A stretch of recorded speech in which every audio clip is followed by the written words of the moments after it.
This is a lecture from Open Tuition. To benefit from the lecture, you should download the free lecture notes from opentuition.com.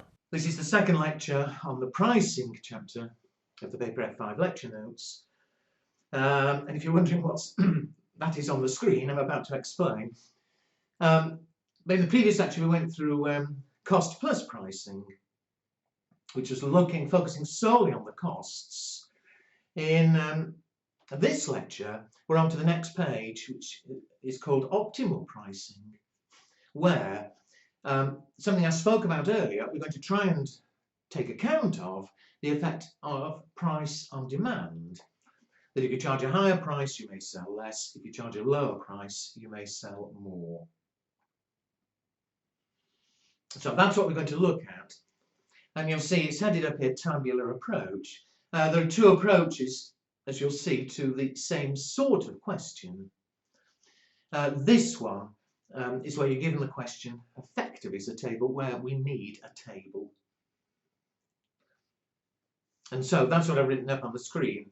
At the bottom of the example, which I'm about to discuss with you, at the bottom of the example, there's space for you to do the table at the same time as me.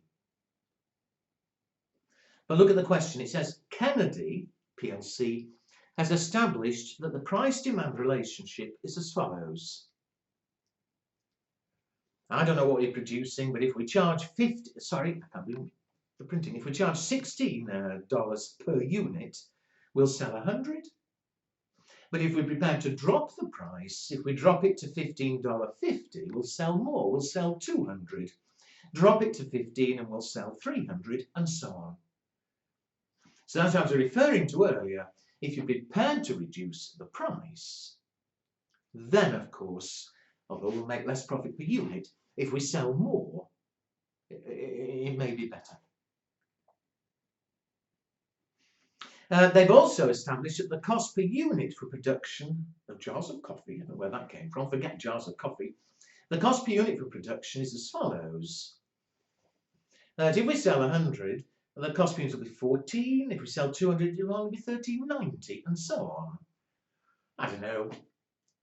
Many things, the cost will stay the same, however many we produce. But because of perhaps economies of scale, doesn't matter.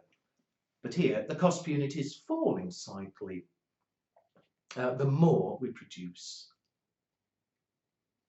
And our job is to determine the optimal, the best selling price in order to maximise the profit. And so, let's go through this table, look at the choices and see which one is the best. Watch me carefully, and it would be an idea if you did it with me. Once we started it off, or did it yourself at a race with me. But let's start at the top. Suppose we charged 16, the selling price per unit. Well, from the first table, the demand will be 100. The cost per unit, well, if we demand 100, we produce 100. So from the second table, the cost per unit is 14. And as a result, what will the revenue be? 100 units at 16 is 1,600. What will the total cost be? 100 units at 14 is 1,400. And so what will the profit be? 16 less 14, 200. If you're wondering what the last two columns are for, there's something I want to show you later. Incidentally, again, I'm not stupid. You could have got the same answer by saying, oh, 16 less 14, we're making $2 a unit. 100 units, 200, I don't care. All right, let's see if dropping the price a bit would improve things. Drop the price to $15.50 from the first table. We'll sell 200. And so what happens to the revenue? 200 at 15.5. The revenue in total goes to 3,100. What about the cost, though? If we produce 200, the cost is 13.9 per unit. So the total cost, 2,780. And what happens to the profit? 3,100 minus 2,780 is 320. So although the profit per unit might be a bit less, the fact we're selling more units means the profit overall is higher. And so, of those two, it would be better to charge the lower price. But what happens if we drop still more? What happens if we drop to 15? Drop to 15 and we'll sell 300, so the total revenue obviously is more at 4,500. Produce 300 and the cost is 1380. And so 300 at 1380. The cost goes up in total to 4,140 and the profit up again to 360. So again, with these lower prices, each time the profit per unit is a bit lower. But again, because we're selling a lot more units, it's turned out the total profit is higher. And so, so far, the best price to charge would be 15. And we keep on doing it. What about dropping it to 14.5? Does that improve things? Demand will be 400, so the revenue obviously higher again.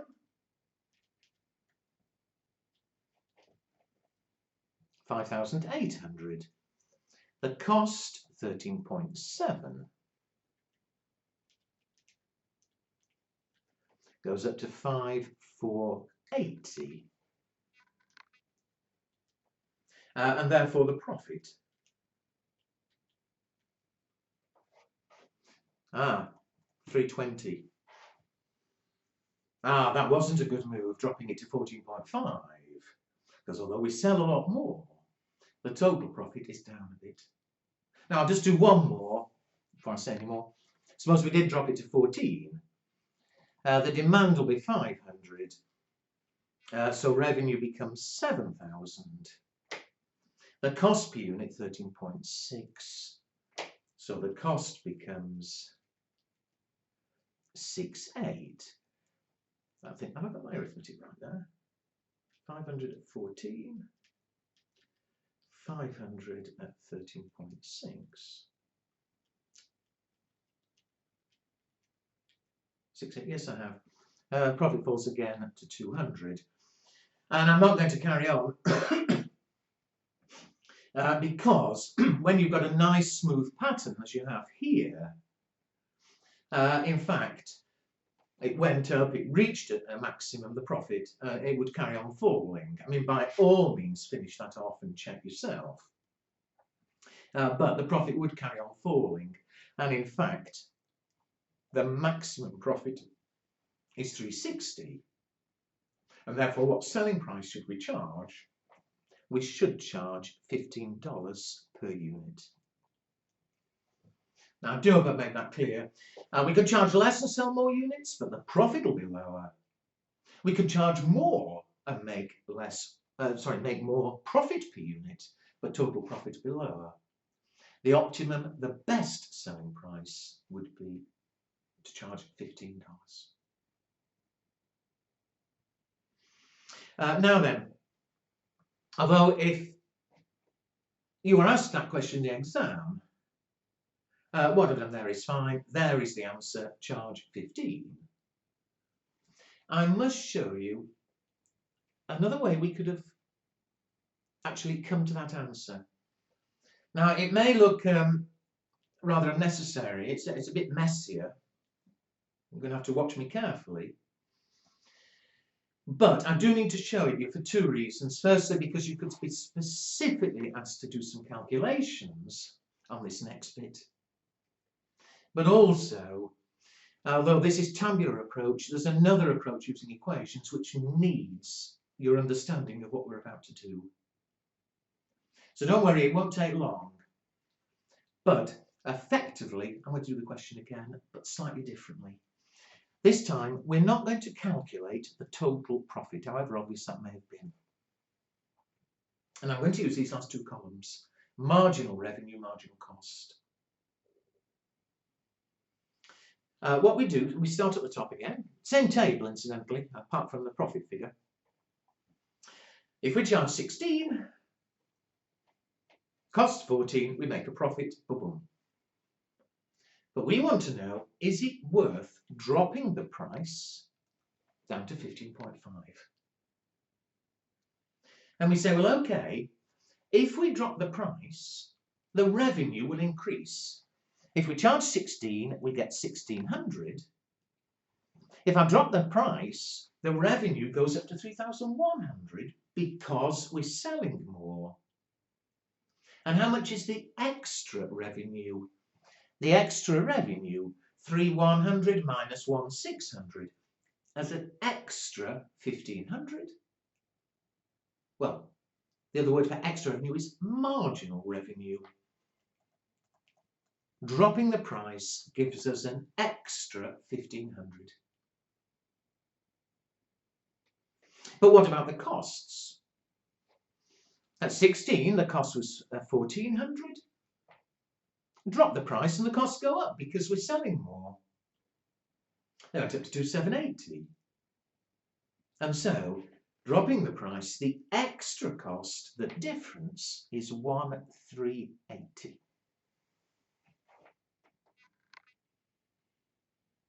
Now, what's the relevance of that? The relevance is this.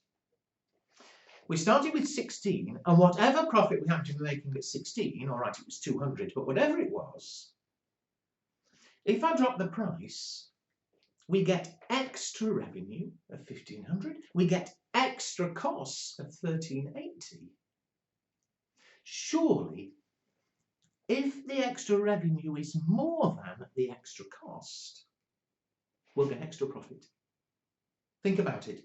Extra revenue 15, extra revenue 1,380. The difference is 120. Does that not mean that dropping the price has given us an extra, the difference 120 profit? And it has. It put the profit at 120. So if the marginal revenue is more than the marginal cost, we should drop the price. Is it worth dropping it still further? What happens if I drop it down to 15? Well, again, the revenue, there we are, the revenue will increase. We've got up to 3,1, it'll go up down to 4,5. The revenue will go up by 1,400. But of course, the costs will increase as well.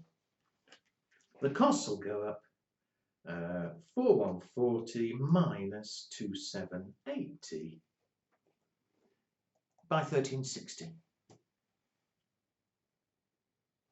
Is it worth doing? Well, yes, it is. Because, again, the extra revenue is more than the extra cost. And even if it's more by just $1, that would mean $1 extra profit. And that'll be worth doing. And again, because of what we did earlier, it checks. You see, it's the revenue, the extra revenue is higher than the extra cost by 40. Fine, the profit went up by 40. It is worth dropping the price.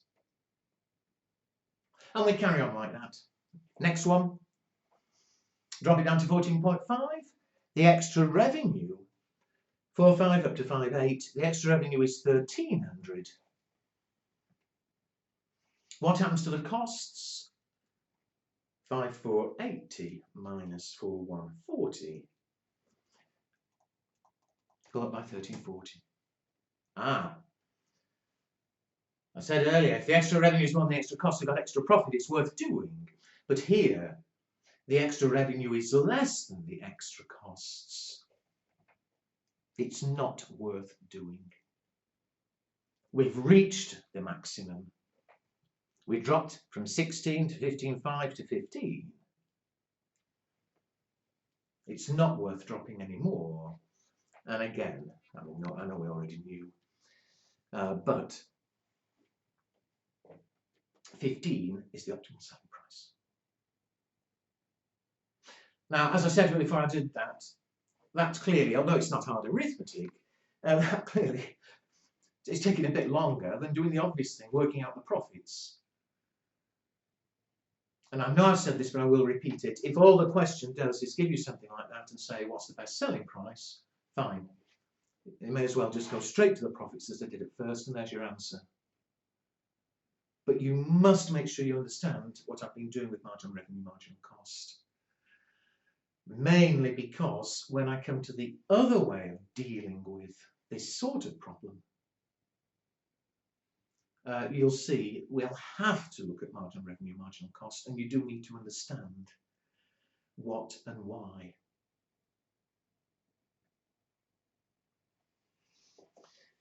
Before I leave this lecture, just a relatively small thing, but it relates to it on the next page,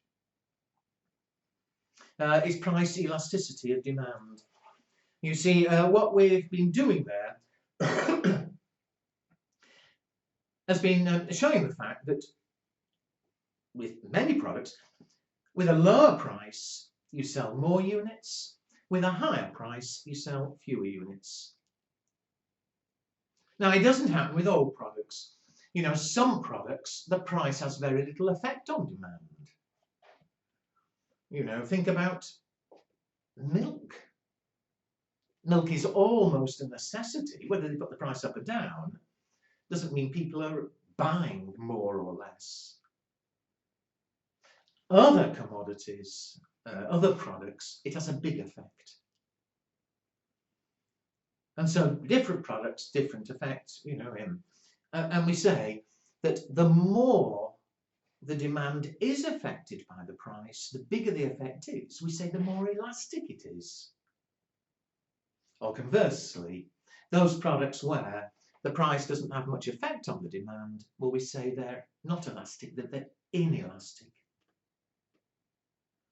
And so there is a simple measure of how elastic the demand is, how big an effect changing price has. And you've got it on the next page under paragraph 4. It says the price elasticity of demand, it's the percentage change in demand divided by the percentage change in the price. And let me show you with example 3 how we calculate it. It says using the figures from example 2, so the one we've just been looking at, calculate the price elasticity of demand if the current selling price is 16.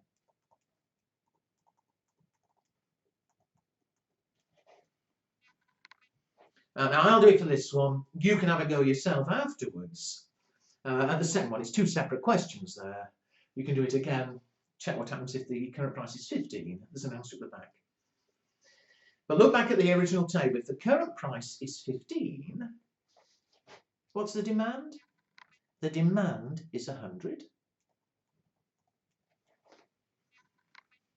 And to get the price elasticity, we say, well, if we drop the price 1 unit, or whatever's possible, what I mean is, here the only prices we can deal with are 16, 15.5, 15 and so on. So if we move 1 price down, the price goes down to 15.5. The demand goes up to 200. So we say, what percentage change is there in each of them?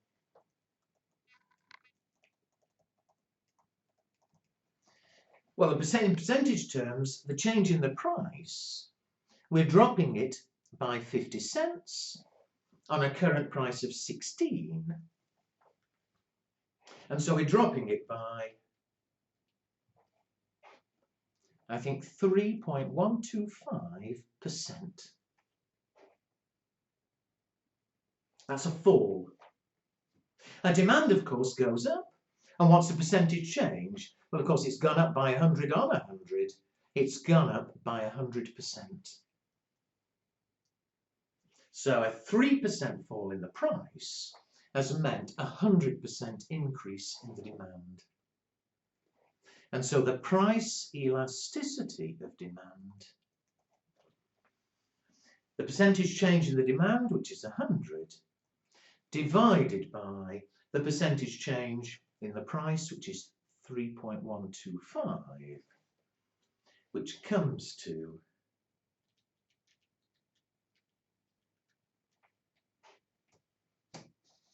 32.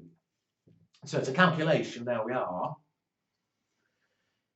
the elasticity 32, the elasticity will change at different levels. So when I finish talking and we pause this lecture, do have a go yourself, see what it is if the current price was 15.